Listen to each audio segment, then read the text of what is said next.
As she turned to show Boyd where to sit, she saw he was a Negro boy, smaller than Johnny but about the same age. His arms were loaded with split kindling wood. Where I'll put this stuff, Johnny? Johnny, what is that wood? They're Japanese. We stand them in the ground and run over them with tanks. How do you do, Mrs. Wilson? How do you do, Boyd? You shouldn't let Johnny make you carry all that wood.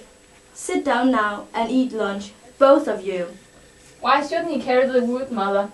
It's his wood. We got it at his place. Johnny, go and eat your lunch. Sure.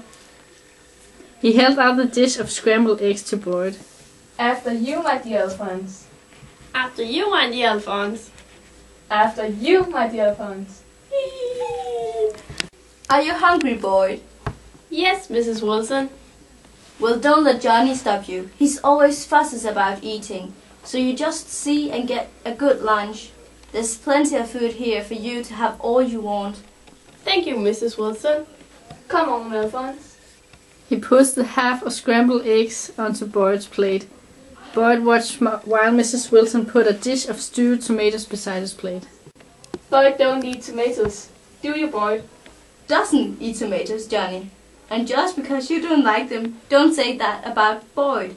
Boyd will eat anything. Bet he won't. Johnny said, attacking his scrambled eggs. Boyd wants to grow up to be a big and strong man so he can work hard. I'll bet Boyd's father eats stewed tomatoes.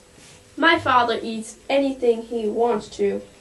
So does mine. Sometimes he doesn't eat hardly anything. He's a little guy though. Wouldn't hurt a flea. Mine's a little guy too. I'll bet he's strong though. Mrs. Wilson said. She hesitated. Does he work? Sure. Boyd's father works in a factory. There you see. And he certainly has to be strong to do that. All that lifting and carrying at the factory. Boyd's father doesn't have to. He's a foreman. Mrs. Wilson felt defeated.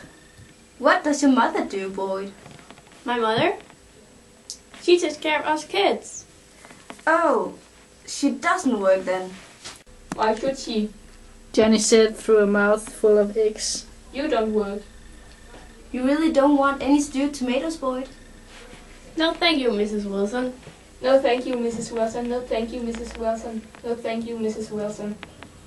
Boyd's sister works, though. She's going to be a teacher.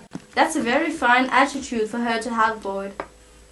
Mrs. Wilson restrained an impulse to pat Boyd on the head. I'll imagine you are all very proud of her. I guess so.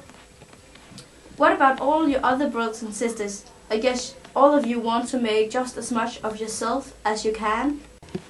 There's only me and Jean. I don't know what I want to be when I grow up yet. We're going to be tank drivers, Boyd and me. Soon.